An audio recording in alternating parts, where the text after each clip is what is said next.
everyone. I'd like to welcome all of you back to Ohio Exopolitics. I'm your host, Mark Snyder, and that every time that I call into the show here and talk at the very beginning, I get a little echo. So that's what kind of throws me off sometimes when I'm trying to introduce the show. We've got Alexander Ramsey McCaig, and we're going to be talking about the Meier material. And he's recently been in Switzerland. So we got some updates to hear about.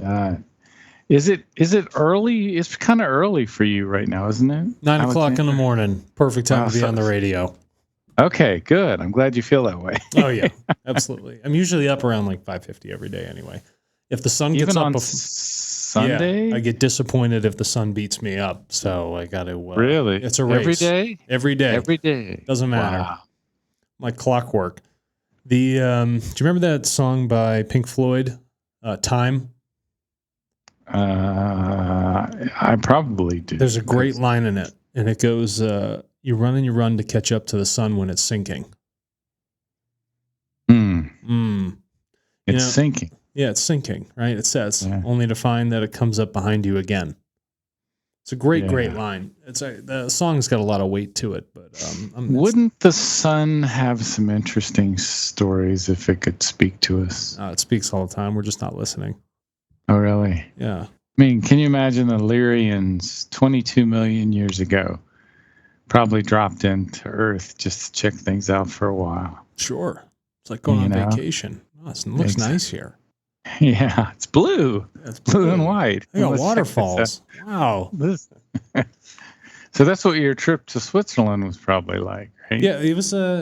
Switzerland is it's a beautiful country. It's beautiful, small, tiny, right? Surrounded by the Bernese Alps and all those other things. But and it's really broken up into three regions. You have the rich German background. You have the Italian zone, I would say, and then the French zone. And each one has... Really? Yeah. So I would say the northeast quadrant, all German. And then a little bit into the center, to the area of Bern and stuff like that. And then when you go south, you hit the lakes region, like Lugano and such. And around there, it's all Italians. Everyone's speaking Italian. So you have the Swiss-German dialect. Go ahead. So you have a lot of people that don't even speak German there. Oh, absolutely. The road signs change in the country by language. Oh, my God. So you'd be driving, you have different things for exit, like in German it's Ausfahrt, and then, whatever the hell it is in Italian, and then in French, How confusing. Yeah, it's confusing in some respects, but at least the roads look the same as you're driving, right?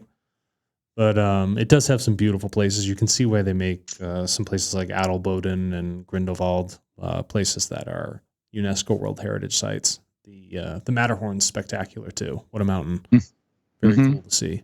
And they preserve some of the towns where there's no road traffic at all. You can only walk in the town, which is really nice, frankly. And it gets a lot of foot traffic. I couldn't imagine what it would have been like with cars in it.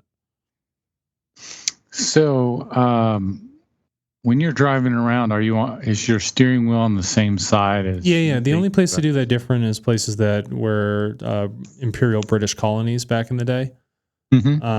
So where stuff's opposite, it's with wherever the Brits had their influence. But apart from that, they drive same as us. So where did you land when you flew in? Yeah, I flew into Zurich, bougie airport, very nice in the international terminal. And when I landed, you come out, I live in the desert. So it looked very lush and wet. It reminded me of Scotland when I landed right out of the gate. Yeah. And then out of Zurich, I headed down to a place called Wetzikon. It's southeast of Zurich. And there is where I got my first little view of the Alps themselves, overlooking that at dinner. Beautiful, absolutely gorgeous. Because the first stop was going to be at the Semjase Silver Star Center. Yeah, isn't that about 35 kilometers east or something like that? Yeah, it's 35 kilometers east of Zurich, and it was like 15 maybe or less, maybe less, north of me in Wetzikon, where I stayed for the first evening. So how was it? Was it overwhelming or? No. Actually, it was quite underwhelming. So let me get into this. When I had arrived there, it was a beautiful day. light rains, but they were dispersed. It kind of acts like Florida over there is the best way I would describe how the rain comes in and leaves. Like quick pockets, comes in for an hour, stops raining. Comes in for an hour, stops raining. That's what it felt like. It's very lush. The bird songs are definitely different, but I'll just get into the center itself. So you have the town of Schmidruti, right? Now Hinterschmidruti it stands for behind, essentially behind the place which is Schmidruti. And that's exactly where this is. Now in Schmidruti, there's a little road that kind of carves off by a bed and breakfast, and overgrown with branches, stone, just stone roads, rocks, stone and dirt. As you're pulling in, they have sort of a depot yard on the left. And in this depot yard, they have like trucks and farm equipment and stuff like that kind of sitting around parked, right? And I had parked the RV over there, and me and Amanda had arrived. And we got out, and then we start to walk down the road further, which heads over to the Semjase Silver Star Center, essentially the headquarters of Figu, or, where Billy Meier's house, right? That's where he lives.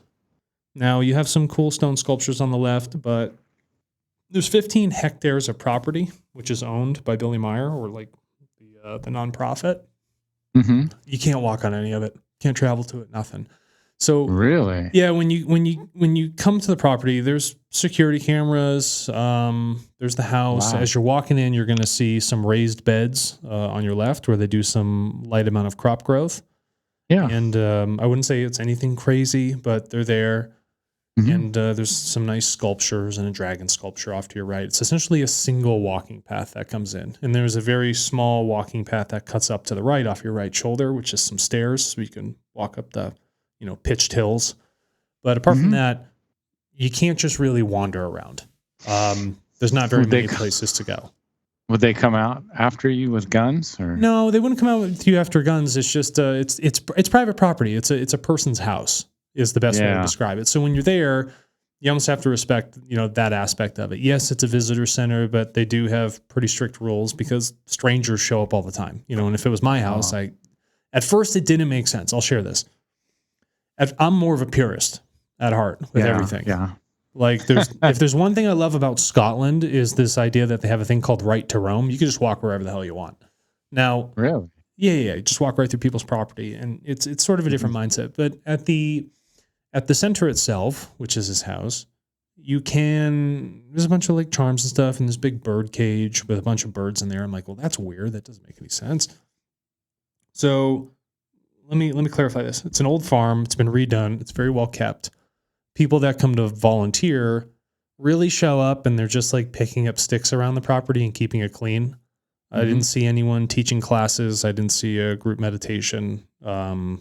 Nothing of the sort like that. They're just working. They're just working, which is strange for me because when I hear about vacation, you're on vacation. Yeah, like I didn't come here to work. I came here to ask some questions and get a flavor, and maybe do a meditation, which I wasn't able to do. Wow. Now, you can't really walk far, and there's like there's 12 people maybe that live on the property. 3 main people. You have Michael and Mark who are there. Mark lives in the. Go ahead. See, you're a lot like me in the way you think about things. Real practical, real down to earth. Very. Hey, I flew all 6,000 miles, and they're gonna make me pick up sticks. Yeah, I'm not doing that. I'm not doing that. Fuck that. I'm not picking up sticks. I spend so many hours and so much time studying this. I'm not here to like pick up twigs. I got my own 3 acres of property I got to manage. That's not what I'm here for. That's so funny because Michael Horn, I remember when I was in the meeting with Michael Horn there, and up near Phoenix and Munns Park, and Michael Horn goes, "Oh, Mark, you love it there. We were out there working in the woods and everything." And I'm like, dude, that sounds like work to me. I work in the woods I work all the time. That's all I do. I got 20 yards of mulch out front I got to deal with. You know what I mean? Like, this is not fun. I got so much chicken shit I got to clean up. Yeah, exactly. So then I'll just give you kind of like my perspectives here. So really cool that all the plant species are cataloged. Glad they're in good health. Glad people are doing, cleaning the place up. Whatever. All the birds were like weird. I'm like, why are all these birds in cages? I'm like, this is completely. That is weird. Yeah. So I asked, I'm like, why? This is non-obvious. Why is this? This is contradictory to what Billy writes about. Right. Because I'm always testing and poking, right, all the time. Sure. And they said, oh, yeah, that makes sense. They explained that these birds were actually, someone had these birds and they were selling them in Switzerland. They were exotic birds. Oh. And they had them in very small cages. And so when Billy had crossed paths with this person, this gentleman who was selling the birds, he bought all of them. And in taking the birds, he built a larger aviary for the birds themselves. And now they live in this large thing, but they don't let them go because you don't want them as like invasive birds coming in an environment where they really wouldn't survive. So I was like, okay, makes sense. Totally fair. Thanks for sharing it. And I went to go sit over in some chairs just to like chill because I'm like, I don't want to sit on a wet ass bench. I want to go sit by the house. So I go over by the house. Yeah. You're not romantic about this stuff. No, dude. I'm pretty straightforward. Like I'm all business when it comes to this stuff, right? Sure, I got other shit to do. You're right. I just flew 10,000 miles, man. I'm not picking up your sticks. I'm not picking up the sticks. Yeah. And there's like people from China and stuff there. I'm like, all right, cool. Okay. So I go to sit down in the chair and I'm hanging with Amanda. And then there's this grumpy old woman who wanders around. I don't know what the hell her name is. She was like all pissed off. I tried to speak to her in German, but they speak Swiss German, which is it's a dialect. So she looked at me like, I don't know what you're saying. It's like, oh, come on. Don't be like that. Anyway, so I'm sitting in the chair and Billy had yelled out the window telling me and Amanda to get out of the chair, telling the lady to tell us to move. I'm like, hold on a second. Wow. I'm like, hold on. I get it's your pad. It's a visitor center. It's supposed to have some like museum aspects. Why the hell do I got to get out of the chair? Like, what's going on? And I just came all this way. I've had millions of people watch the content where I'm speaking about the Meier case. Why aren't you getting out of your house to like come say hi? Like, what's going on with that? Wow. Yeah. So I'm like, whatever. And he was in there working the entire time. Didn't stop. No. And so I gotta give it to him. It's remarkable. He doesn't give a shit. He doesn't give a shit who you are. He's got one job to do, and it's just write his stuff, right? Pursue his mission. Wow. Now, I wanted to go into the reading room. I wanted to read stuff. So there's a room you can go in to like buy books. I'm like, okay, I'm going in. Well, you can't go in unsupervised and you can't be in there for more than 30 minutes. No kidding. Yeah. I'm like, well, this is a pain in the ass. I'm like, I came to like for a library for learning, like whatever. So I bought some books. I used to have people all the time. Why haven't you been to the center yet? I can't believe you haven't been to Switzerland. It's because I know there's going to be a lot of issues. Yeah, Mark, just come over to my house, man. We'll drink a beer and we can talk about this stuff. Okay, so I go in there, I buy some books, which is good because I wanted to get some more books. And then they had some other books which I couldn't buy. And I'm like, really? Like, what are you talking about? What do you mean I can't buy these fucking books? Is that what you said? Yeah. And they're like, well, you have to be a FIGU member. And I'm like, the book's called the Geisteslehre. Geisteslehre stands for spirit study. I'm like, well, why can't I buy it? Isn't the whole point to share this with everybody?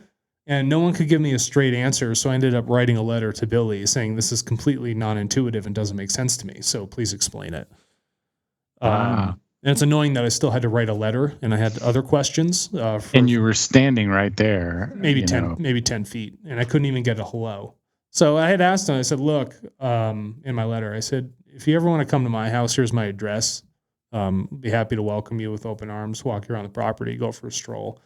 But, hopefully you can answer these questions for me. Wow.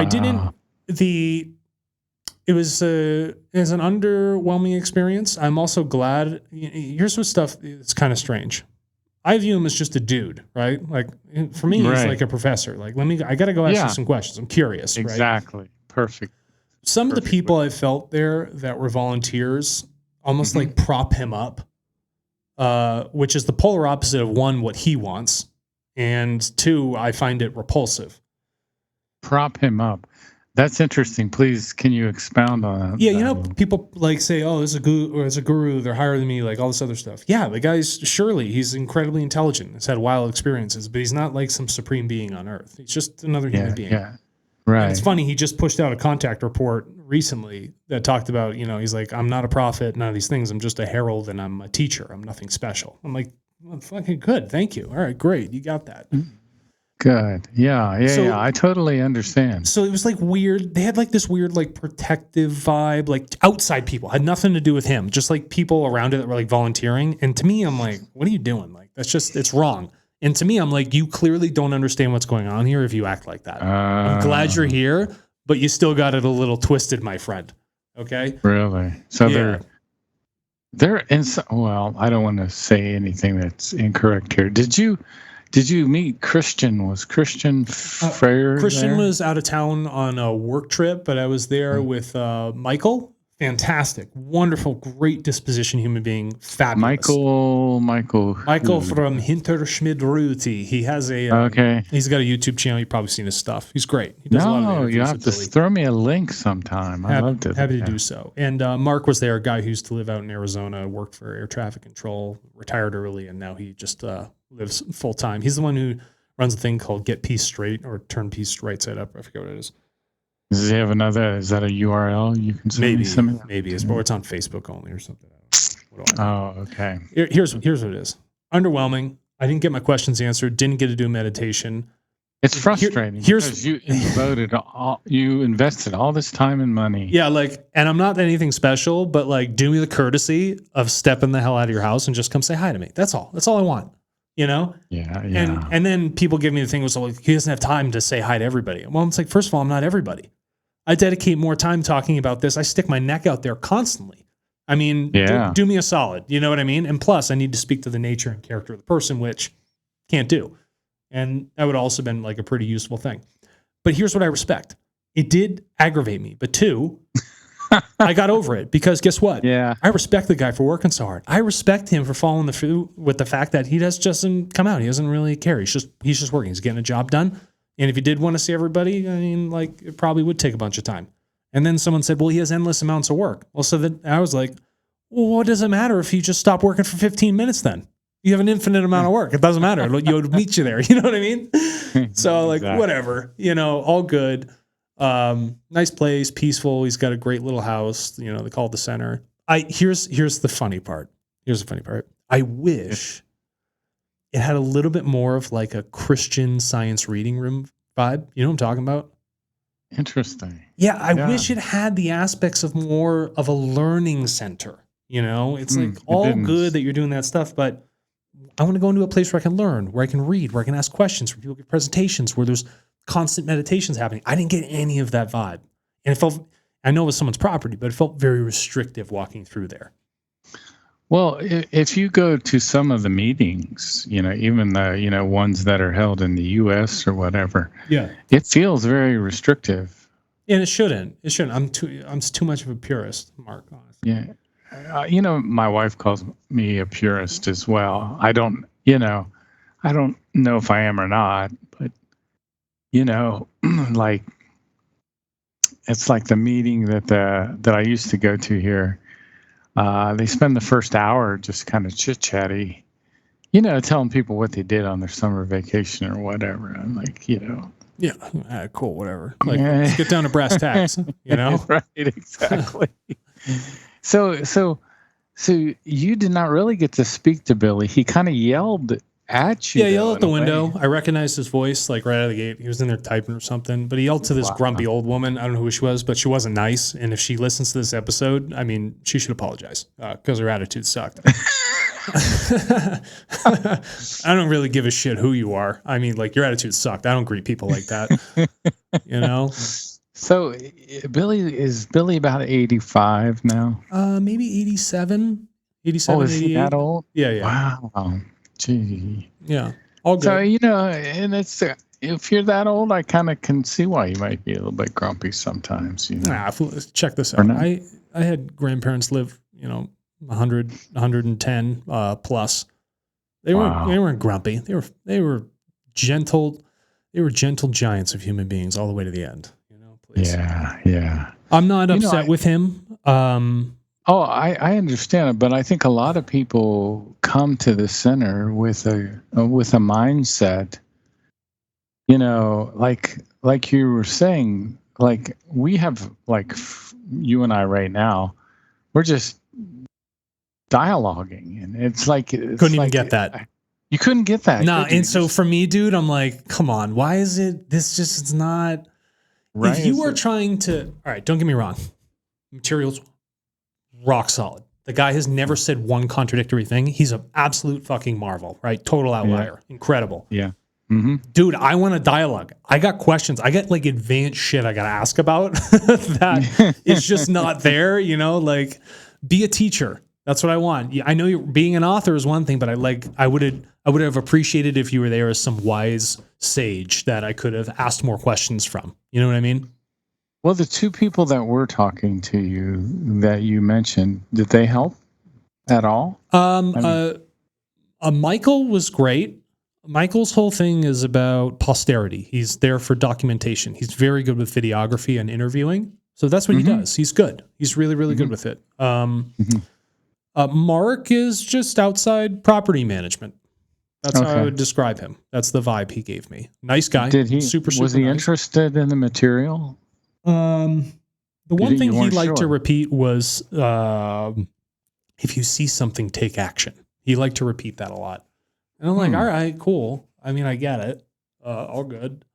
But let me roam around. Let me check stuff out. Let me poke and prod like a children's Please Touch museum. Like, I got questions. And I couldn't get any of them answered, which kind of sucked.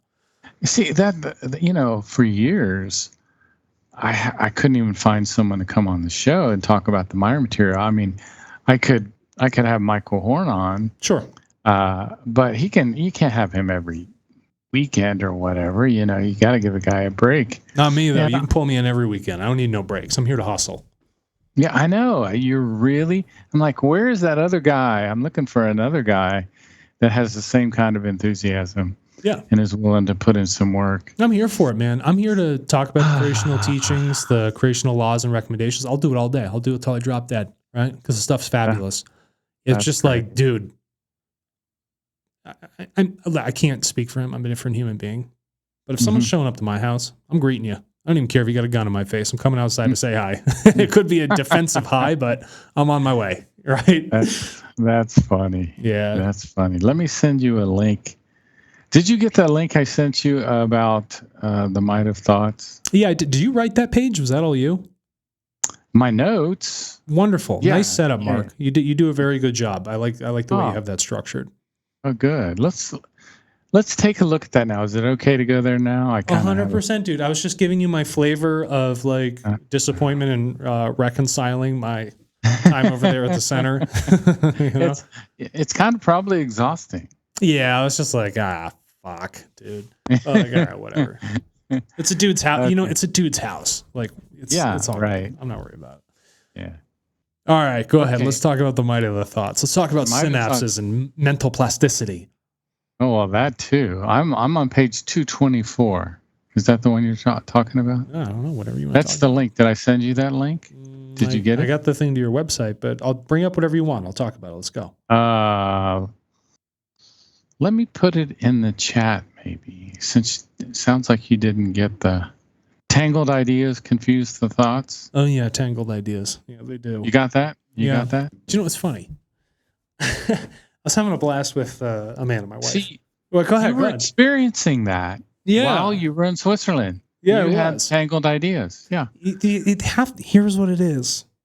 Your expectations entangle you in different thought patterns. Right? Yeah, they do. It took me it took me 2 hours after being at the center. I left. I'm eating a pizza, drinking a huge beer. And I'm discussing with my wife. And I'm like, all right. What just happened? Yeah, they're like, this is just not what we expected. Like, her and I want to sit down and like do a group meditation. Like, let's do it. But we had to almost like remove ourselves. And you also have to remove the flavor of the people that were volunteering on the property because they all have weird perspectives and, you know, their own thing. They're human beings, but the way they were propping him up, we didn't like that, right? So there's things that created a lot of dislike, but there was nothing that had us dislike him. We had an expectation. We're entangled in the expectation. Expectation was not met. And then some of the people volunteering, didn't give us the right vibe, right? That's not what it was just strange. And so what you do is when you're wrapped up like that, it's hard to find a little bit of clarity. So it takes time to reconcile those aspects, right? And there's a lot of power in these things when these wires start crossing like this. Right. So you have to sift through it. It's like, okay. The wires were crossing. That's the key there. Yeah. Let's take things one step at a time. And let me remove my bias and just take it for what it was. You know what I mean? Yeah. Like tangled is the good word to start with. Tangled can be defined as twisted together, untidily, matted. It also means confused, jumbled, mixed up, messy, chaotic. Tangled can mean to bring together into a mass of confused, interlaced, or intertwisted ideas. Tangled means a twisted mass, a snarl. It reminds me of you when you're going fishing, and you've got that fishing reel with the mass. It's all knotted up. It was the smallest little overloop, and then the whole thing's a rat's nest. You know what I mean? You're like, man, I'm spending more time untangling this. I end up cutting the monofilament, Tangled ideas do the following. Confuse the thoughts. Yeah. That's when we are confused, we're unable to think clearly. We get perplexed. So you were perplexed. You come all the way to Switzerland. This old lady's yelling at you. Billy's yelling at either you or the old lady. It's like, I just spent all this time and all this money. And what's going on here? You know? It was not, for me, I'm very good at seeing things. I'm very attentive. It was some things were just inherently non-obvious. Right. That's all. They were just non-obvious. And I'm like, and it was just creating like a weird web of thoughts because I'm like, this is just not clear. A disordered consciousness. Yes, that's exactly what it did. I'm like, this doesn't feel right. Something's backwards. You went to Switzerland to get all this profound insight and wisdom and knowledge. And what happened is just the opposite. You had confusion. Yeah. Your consciousness was disordered. There's this great story. This is a great story, Alexander the Great, right? And you ever heard of Diogenes the Cynic? No, it's a cool name. Yeah, so Diogenes was this guy who used to walk around a Greek city, and he used to carry a lamp lit, broad daylight. And you know, people used to ask him, why are you walking around with that? You walk around naked with a lamp. He said, I'm just looking for an honest man. Wow. Fabulous. First of all, fabulous. All right. That guy I can party with. So there's this old story, right, about about Alexander the Great, right? Whatever. He does a bunch of work and he wants to go seek out these wise people to learn from them. So he goes and he finds Diogenes sleeping naked in the sun out in front of this giant jar, right? This giant clay jar that's in the street. And he goes to ask for his attention. Everybody knows who Alexander the Great is, but Diogenes couldn't give a shit. And Diogenes is like, can you please move? You're blocking my sunlight. That's all he said to him. And then I sit down in a fucking chair, right? I'm not saying I'm him, but it's funny. I got the same name and I hear this. Can you please get up out of the chair? Like, are you shitting me right now? Like, is this for real? Yeah. Hilarious. I feel like, I don't know, man. I don't know. You lose your ability for linear thinking too. Yeah. Because it's like it's into that, agitating and stuff. Yeah, it's like somebody pointing a gun at you or something, Well, at least I know what I can do with the gun. Try and run away, dodge it, take it out of their hand. But here I'm just like, what the hell am I supposed to do? Even worse, right? Yeah, exactly. And it makes your thoughts, they go from one extreme to another. So it took me a while to untangle, slow it down. Yeah. I said, okay, you don't want to talk to me. Don't show up. Fine, cool, whatever. Totally respect it. It's your house. You do you. All good. I'm going to write you a fucking letter. It's going to be a long one. Please answer it. You know what I mean? All good, though. Much love to all of them. Love them. That's the cool part about human beings. They're all unique. You can't fault them, man. Unique. It doesn't matter what they do. They're just so unique, the personalities. And some of them you're like, what? Like, what did I just run into? It's comical. It's comical at the end of the day. And what's interesting is the misdirection of your thoughts. It happens to all of us. And the bad thing is it can trigger emotions. Now, you didn't let it trigger emotions, but you could have. Oh, easily. Quite easily. Yeah. I could have looked at that lady and be like, no, pound sand. I'm not getting out of the fucking chair. I just sat here. Like, what do you want me to do? Sit in the stone road? I'm like, I'm taking a seat. It's been pissing rain out, Like, I'm sitting under the shelter. Don't do that to me. That's so funny, man. Yeah. Oh, that's so funny. It's funny to reflect on it, right? I'm like getting a chuckle out of it. But you can see I've had the same experience that Yeah. you're talking about, because that's why I've done all this research on that verse. And it gets deadly serious, though. Oh, it can because get bad. It can get yeah, bad. It can lead to murder, manslaughter. Because when things get tangled, you start to create narratives of this self-built and they may not chaos. be true. They may not be true. No. They may appear to be exactly true. Yeah. But they may not be true. Say, for instance, things are happening in your life. Like, oh, my electronics won't work, blah, blah, blah. And then you start to think, well, what if someone's spying on me? What if someone controls this? Now you're getting this weird, like, tangled web, and you build up this narrative on something that's completely false. It's just coincidental that these things are happening at the same time. So you have to look out for that. But then you can, become very chemically and mentally imbalanced from these thought patterns. And then things could trip you up and enrage you. And then you could flip out, get crazy, rageful, kill somebody, do wild stuff, and you have to look out for that tangled thoughts. You have to slow down and work through it. How did these thoughts build up? How did I perceive it? All of these things. You have to consider these elements.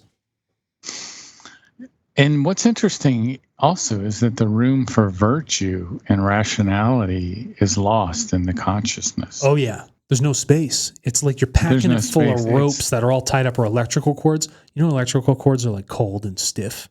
Yeah. And they're all like mangled and stuff, and like in winter. Yeah. And then when it hits you, it hurts like really bad and it pisses you off for a second.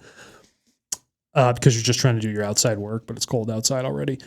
It's that same sort of thing. They're packed in there. They're hard. It's not malleable. It becomes so firm in its tangledness. It becomes matted, like you had talked about.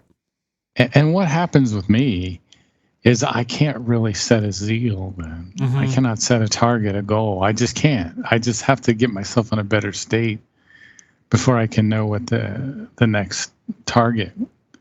I can't imagine the zeal. Actually setting a target becomes foreign. And another thing studying this passage taught me is about there are two kinds of ideas. Which are? An ideal is something that's you've thought through completely. Yeah. An ideal is something you carry, is something that you're striving for. Right. Mm-hmm. And an idea is something you haven't thought through yet. It's fresh. It's some impulse. Yeah, exactly. It can be bad. Or as my wife would tell me, that's a bad idea. Yeah. She sounds wise. Very wise. Very wise. I know I'm the one with the half-ass beard, but she has like a metaphorical wise one. You know what I mean? Mm-hmm. I'm compensating. And sometimes when you get these ideas that aren't thought through, you can't hardly get free of them. They tend to rotate in your thoughts. Yeah. And they need to be thoroughly contemplated, just like you're doing. You're trying to take in this whole experience because it was the exact opposite of what you expected, really, in a way. Sure. Yeah. And what can I do? Be frustrated? For what? It's stupid. No, my goal is to learn from the experience and continue to pursue at all odds with what I'm trying to do. That's all. You can't stop me. I just keep going forward. And if that's not what I expected, don't let it frustrate me. Don't let the thoughts get tangled and try and come up with a narrative. Guess what? If I don't speak with you, then I don't know for a fact, right? So keep it as it is. Ask my questions. Go ahead. Of the concept of unvalues? I've heard the Meier information talk about handle values and unvalues. Yeah, there's things that are unvalues, right? Lustfulness. Ooh. Jealousy. Oh. Greed. These are unvalues. Wow. A power hungriness. Unvalue. Wow. Yeah. So that would be the opposite of an evolutive attitude. Yeah, that's correct. So everything has its opposite, right? You have a law of opposites. So with values, you have to have unvalues because you couldn't know what a value is without its counter. It's simple. Whoa. Right? You don't know what non-jealousy is without having jealousy. You don't know what greed is without having non-greed, right? You don't know what peace is without having rage or violence, right? Or unpeace. That's the aspect. We have an inner persistence, I think. Mm-hmm. A lot of times the inner persistence is to the unvalue, unfortunately, at least in my case. Like I had to work through a lot of my unvalues over the years, I think I had a lot of unvalues to work through. I think one of mine was, especially younger, was like distraction with video games. I grew up in that generation. It's a hard thing to get past because it's like, it's not the best use of your time, And, it's like, that's an unvalue. Or here's another thing. Like an unvalue is judging people you don't even know. Yeah, I've done that plenty of times. We do it all the time, right? What's another unvalue? I don't know. Maybe like doing copious amounts of drugs that shrink your brain matter, opiates and stuff. That's an unvalue. Like being addicted to certain things, that's unvaluable. Inflating your ego, that's really not valuable. Associating your human worth with dollar worth, not good. People do it all the time. Those are some of those elements we have to reconcile. It's like, oh, I don't have a high paying job. I'm not that cool. It's like, no, it doesn't matter what your W-2 is. It's the quality and character of who you are as a human being. That's the juice. That's the real beauty. That's the valuable stuff. I have been looking at Contact Report 5. I may have sent you a link on it. Way back. And Semjase said that the Earth humans are, how did she say that? That they're addicted to unreality. Money is one of those first things. It's materialism. For us, we're so addicted to wanting, needing more of all these things. We're addicted to borders and politics and the news. None of those things are actually real. They don't last. They're not timeless. Now, think about from the perspective of Semjase. She comes from a very advanced civilization, comes from a different time, right? Wow. She is a third-party perspective viewing the Earth in observation.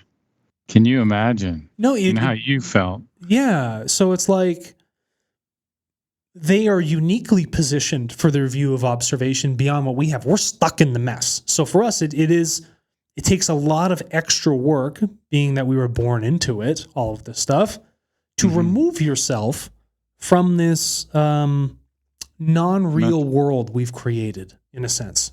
Okay? Yeah. The cell phone is the non-real world, right? That's brutal. Like sometimes I want to snap mine in half. But I own a company, right? I have to be communicated with. And it's like, this is the term, necessary evil. But the thing is, when I have free time, do I spend my free time on it? You know what I mean? So it's about managing that balance in between those elements. But you're right about Semjase and her view, right? It is true. We live and people call it the Matrix. And frankly, I mean, it's self-inflicted Matrix. Think about what we've created. Yes. Shitty policies, bad politics, murder, all this, starvation, weakness, sickness, everything, right? I saw this show on YouTube, and it's about the Boeing CEO. Some of those people in Congress had a lot of balls. They were asking him, well, what's your salary? And he didn't answer it straight away. And he says, well, tell us really, what is your salary? I don't know if he really had to do that and needed to, but he told him, he said, it's $32.8 million. Okay. So his salary could be a full compensation package, also with options and other things on top of what his base pay is in cash. Right. And I got to tell you, Mark, CEO jobs kind of suck. Do they? There are a lot of stress. And frankly, I think some of the CEOs are underpaid. I truly do. Really? How they spend their money is probably wasteful. What they could do with it is probably great things. But in some respects, I think some of them are actually underpaid for the job. And so when people attack them on it, the job sucks. You just get kicked in the nuts all day long. People yell at you. They're picking you apart because you make money, run this, do one bad decision, say one thing. It's like they just, whatever they can do to make you feel small. So that is so interesting. Gosh. And think about it. Boeing, the guy runs an enterprise that's larger than some of the GDPs of some countries. Like, oh yeah, pay him more. I get it. It's fine. makes obvious sense to me. Wow. In this case, they've had a lot of people that are, I guess, have died. Must have had a few crashes. I know they had some equipment failures, but I didn't know if it was led to death, but I think they've had some planes go down here recently. Yeah, there's like a lot of stuff going on with aircraft maintenance and new planes and parts and things of that nature. Fleets get old, people get lazy. Oh yeah, people worry more about intercorporate politics than actually doing a job correctly. I'm not saying he is paid appropriately. I don't know anything about the guy. I'm just saying in general for some CEOs, for most, I'd say they get this shit kicked out of them, and it's a tough job. And I get why they're paid as much as they are. Totally. I get it. Anyway, I want to stick with this a little bit longer on the tangled ideas. Actually, we could do a whole show on the unreality thing. Yeah, because that is so huge. But anyway, let's get back to this. We don't have a whole lot of time left. No, let's get tangled up so we can tango on here, Mark. This is a contrast to entangled ideas, confuse the thoughts. That's the one thing that I always notice, that when I'm in this state, I get confused real easy. Because there's so much emotion. You're not thinking there's so much clearly. Emotion. Yeah. The tangled ideas confuse the thoughts and abruptly go from one extreme to another. And I notice myself doing that too. You go to anger, you go to love, you go to these extremes back and forth. There's all this emotion. Your thoughts are misdirected. And that's how people end up killing people. It's really sad. It's all that comes down to your thoughts too. All of it. It all starts with the brain up here, right? This clock that just keeps ticking. Now when the gears fall off, shit gets out of control. Early onset Alzheimer's. Like, there's a lot of weird stuff that can happen in the brain. But if you become rigid in these tangled structures, if you become flip-flopping in polarization, you reduce the equalization of the brain. You build up that calcification. The synapses start to slow. They're not really. Yeah, the brain's not as plastic. Think about the body. The body wants to move. It wants to be agile, right? Well, the mind needs to do the same thing, but it has to do it with fluidity. But it can't do that by jumping back and forth violently. Think about that. That destroys a coastline if you consider it like a wave. If the waves just slam, pull in, pull out, pull in, pull out with massive tidal changes, destroys the area. Nothing can really live there. It's like the Gulf Coast, the other side of Mexico, right? If you're down there, it's just like shelf, water smashes in, pure erosion all the time. But other places, delicate, tidal beaches, long things, smooth currents. The animals can live amongst it. Different ecosystems are there. It's like it allows the plasticity and flexibility to continue. It has the natural ebb and flow. And you can work with it. You can adjust to the tide because it's not so violent. It's more predictive. And so you have to do that in your mind. You can't let it jump back and forth. You have to feel the changes. You have to move through them. You have to carry yourself. And when you can start to see that, then you can control and guide those things. But when the power is crazy, flipping back and forth, you can't balance yourself with it. You become just naturally confused. You can't really make decisions in any way, shape, or form. You have no sense of direction. That's half your problem. You're in this violent storm within your mind. You can't be directed. You can't even, not that you can't, but it'll become very, very difficult to equalize those thoughts. So you have to stop it early. When you feel the tangling happening, slow down, recognize it. See, like, that's getting cloudy. If it's cloudy and not clear, stop. Just stop what you're doing. Don't even move to the next thing. Focus on this one thing in front of you and work through it. And you got to be unemotional. You have to. Just take it for what it was. People get all jarred up in their mind. It's like, imagine you don't know someone's narrative, okay? But you're observing someone in a room and their thoughts are getting tangled and you're looking at them like, what are you getting pissed for? Like, what's actually going on? There's nothing actually happening. All things in your life have been arrested. They've all stopped. They've all paused, but you're still pissed off in this room. Why? Isn't it interesting that you can be here thousands of miles away from Switzerland and get into the Meier material and get more benefit from it than when you were there on the guy's property? And the guy was upstairs. Yeah, when I was a little Swiss window.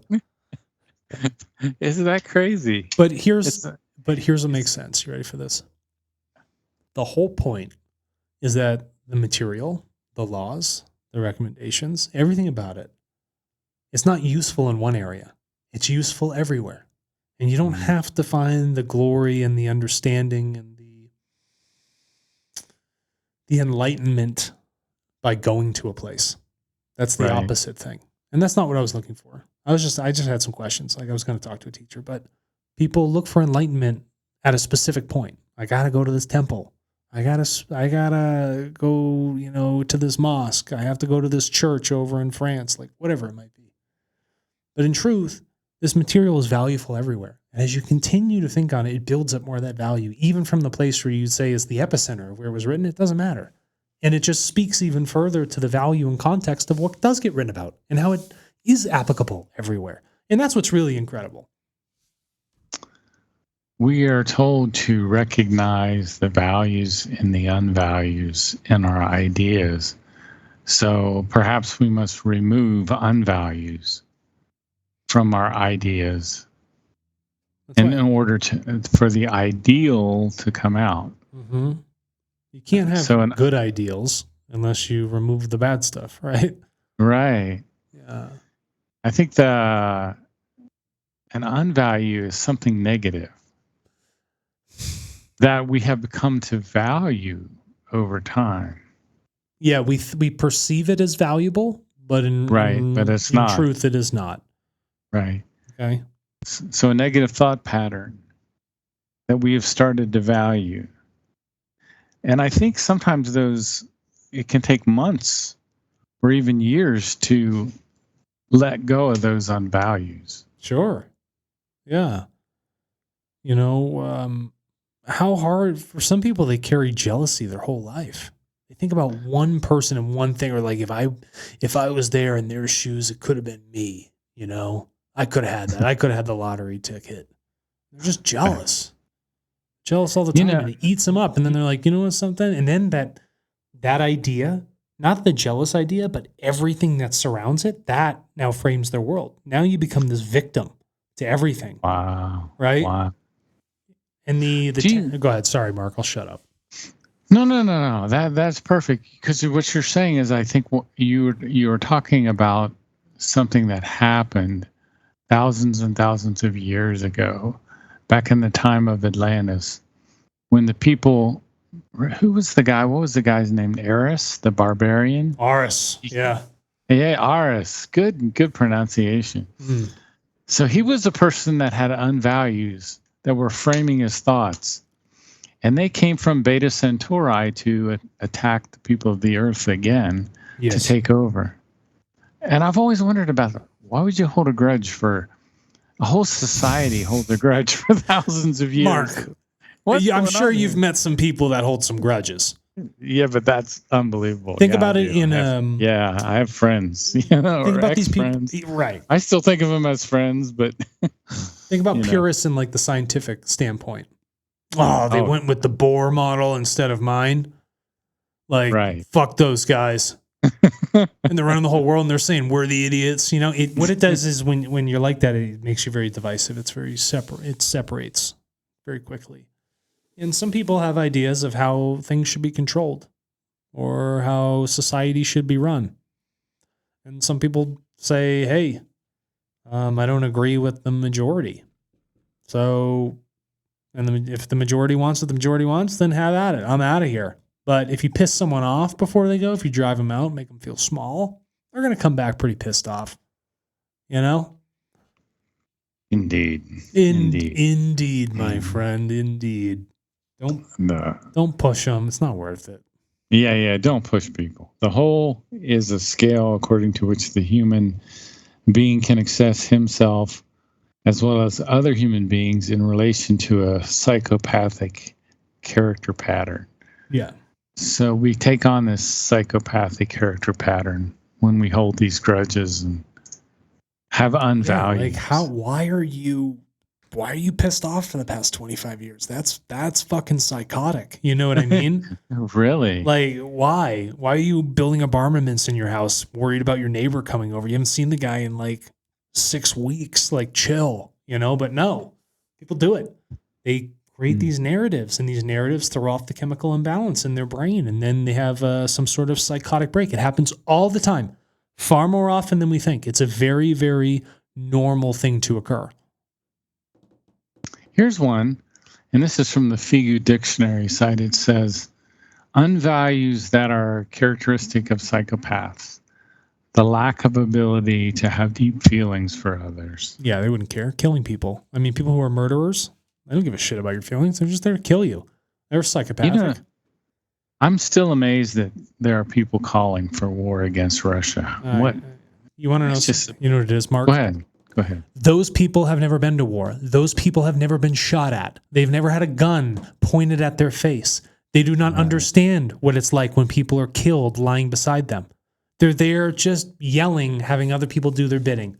No context at all for that level of death and murder. Like zero, none. It's so easy for them to just say things without really conceptualizing the weight of what they're talking about. Here's another one from Figu Dictionary. Unvalues that are characteristics of psychopath. Pathological angriness. Oh, yeah. Which is what we were talking about. Yeah. And that's bad for the liver, I think, too. You damage your own body. Bad for a lot of things. Tightens up your DNA. Your DNA becomes really restricted. Really? It's not loose. Oh, yes, most definitely. I never heard that before. That's interesting. Yeah, DNA can wind and it can unwind. And if you overwind it, that is not good. That would seem like it would affect your music in a negative way. Oh, absolutely. It seems like music that's good a lot will unwind our DNA, relaxes us. Yeah, it gives it its plasticity, like the mind, like a gentle current. But certain things you put in your body, I don't know, arsenic, like shit like that will like bind to your DNA and like rip it apart. Come too tight and rip it apart. Like there's a balance that has to be had amongst all things. And people who are rageful all the time, it will destroy you. It'll kill you over time. Thoughts are also like cancer. Thoughts beget cancer in some respects. Bad thoughts give you common cold, right? You weaken yourself through the stress. And what is stress? It's that grip. You weaken yourself through the stress of your thoughts. And those stress of your thoughts also reframe your environment, and then your environment becomes stressful. When in truth, the environment's not doing shit to you. It's just giving you a reflection of the way you're thinking. Like the mountain's not beating on me when I walk out in the morning. It's like, no, it is what it is. Here are his 13 unvalues characteristic of psychopaths. Some of these are quite interesting. You shouldn't talk about me like this, Mark. That's not fair. No. I wrote this down because I had issues that I needed to sort out. 1, lack of logical decisions. 2, lack of rational conduct. 3, frequent change of sexual partner. 4, boredom. 5, parasitism. 6, manipulative behavior with regard to fellow human beings, i.e., seducing, deluding, dazzling. Sense of unfairness, endorsement of torture, hate mentality, remorselessness, lack of deep-reaching thoughts and feelings, lack of empathy.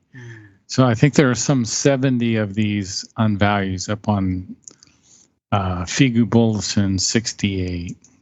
But the one that I really thought of is when you're a kid, you always have boredom. It's different. So we never have that as adults, hardly ever. Watch children, though, that are in like Montessori schools or children who are, what would I say? Are we out of time? Oh, shoot, we're out of time. But yes. Is that music? Was that music? Yeah, it is. It is coming in. Oh, damn. And how did that happen? Out. Yeah. All right. We'll pick up next week. All right. Have a good week, man. Much love, my friend. Thank you. Thank you very much. Bye-bye.